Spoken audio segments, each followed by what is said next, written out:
The cock had just crowed in the small Yoruba village of Igbotako, and the soft wind carried the scent of roasted yam and burning firewood. In a modest mud house by the edge of the stream lived a young girl named Adunni, a child whose smile could melt the hardest heart, and whose spirit carried both grace and sorrow. Adunni's mother, Mama Adunni, was once known as the jewel of Igbotako. She was kind, beautiful, and known for her soft singing voice that calmed even crying babies. She was a trader who sold palm oil and helped the widows in the neighborhood. But when Adunni was just 8 years old, her mother fell ill after returning from the market on a stormy day. Despite all the herbs and prayers, she passed away in her sleep. Her last words to her husband, Baba Adunni, was, "Promise me you will love and protect Adunni with all your heart." Baba Adunni wept and promised. Baba Adunni was a respected farmer, tall and gentle, with a soft heart. After 2 years of loneliness, the elders of the village began to pressure him to remarry. "Who will cook for you? Who will take care of your child?" they said. One day, at a naming ceremony in a nearby town, he met Iyabisi, a beautiful widow with a charming smile, and a daughter named Bisi, who was about the same age as Adunni. Iyabisi spoke, dressed neatly, and called Baba Adunni my husband, even before they married. Within a few months, the marriage was done, and she moved into Baba Adunni's compound. At first, Iyabisi acted like an angel. She would plait Adunni's hair, feed her extra soup, and say to the villagers, "This is my daughter now. Her mother's spirit will rest." But inside her, jealousy brewed. She noticed how everyone loved Adunni, how her father adored her, and how even strangers admire her calmness and beauty. Slowly, her true colors began to show.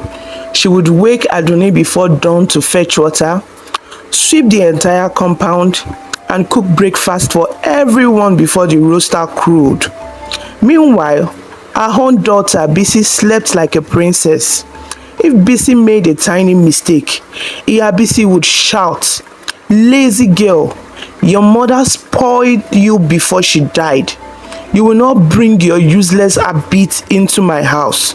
And she would beat her with a broomstick and pour cold water on her. When Baba Adunni returned home, Iyabisi would smile and say, "Ah, husband, this your daughter is very stubborn. I corrected her out of love." And Baba Adunni, tired from the farm, would sign and believe her lies. Bisi grew into a proud, lazy girl. Her mother gave her everything she wanted. She refused to farm or fetch water, and whenever Adunni tried to help her, she would mock her. "Slave girl, go and do what you are good at. My mother says you are cursed, just like your late mother." Adunni would hold her tears, remembering her real mother's words. "When people do evil to you, answer them with silence and kindness." Years passed. Adunni became more beautiful, graceful, and intelligent. The villagers often praised her. Some young men even came to Baba Adunni asking for her hand in marriage. Iyabisi became furious. "Over my dead body will that girl find happiness before my daughter?" She began to plot. One day, she pretended to fall sick, lying on the mat and groaning loudly. "Husband," she said weakly. The herbalist said, "The gods are angry with our family. Someone must make a sacrifice at the river to cleanse our home. Adunni's spirit is too strong. She must go with me." Baba Adunni, frightened by the talk of the gods, agreed. He never knew Iyabisi had other plans. At midnight, under the cover of darkness, Iyabisi woke Adunni. "Wear your white clothes and follow me quietly," she said.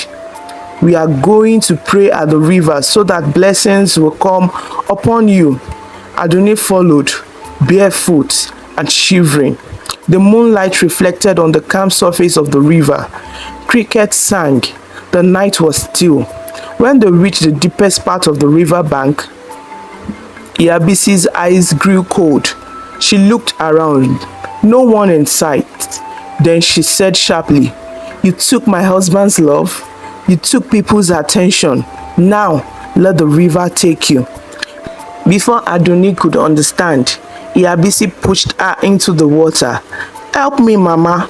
Adunni screamed as the water swallowed her voice. Iyabisi watched until the ripples disappeared, then threw Adunni's headscarf into the river and left, whispering, "Now peace will return to my home." But destiny cannot drown. As Adunni sank deeper, she lost consciousness, but a strange light appeared beneath the water. The river goddess, Yemoja, known to protect the innocent, appeared in human form, glowing like moonlight. She touched Adunni's forehead and said, "Your mother's spirit cries for justice. Sleep no more, child of sorrow." The next morning, fishermen from the neighboring village found Adunni lying on the river bank, alive but weak. They took her to an old woman called Mama Agba, who healed her wounds and cared for her like her own child. Back in Igbotako, Iyabisi lied to Baba Adunni that Adunni had been taken by the river spirit during the sacrifice. Baba Adunni wept and fell ill from the grief. Months passed. Then one market day, the villagers heard shouting, "Adunni is alive! Adunni is alive!" She returned, dressed in white, healthy, glowing, and surrounded by the fishermen who rescued her. The crowd gathered, astonished. When Iyabisi saw her, fear gripped her heart. The elders called for a meeting. Adunni told the full story, from the deception to the river. The fishermen confirmed her rescue. The king of the land grew angry and declared, "Any woman who tries to kill a child is an enemy of the gods." Iyabisi and her daughter Bisi were banished from the village, never to return. Adunni cared for her father until he passed away peacefully years later. She later became a great midwife and helper to the poor, known as Adunni the Blessed. Whenever she passed by the river, she would whisper, "Thank you, Mama Yemoja, and thank you, Mother, for watching over me." Evil may hide behind a smile, but truth never stays buried. No one can destroy a destiny that is protected by God. Treat every child with love, for tomorrow that child may be your savior. Thank you for listening to this story.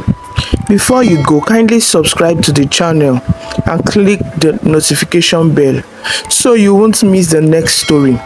May your own destiny never drown, just like Adunni's.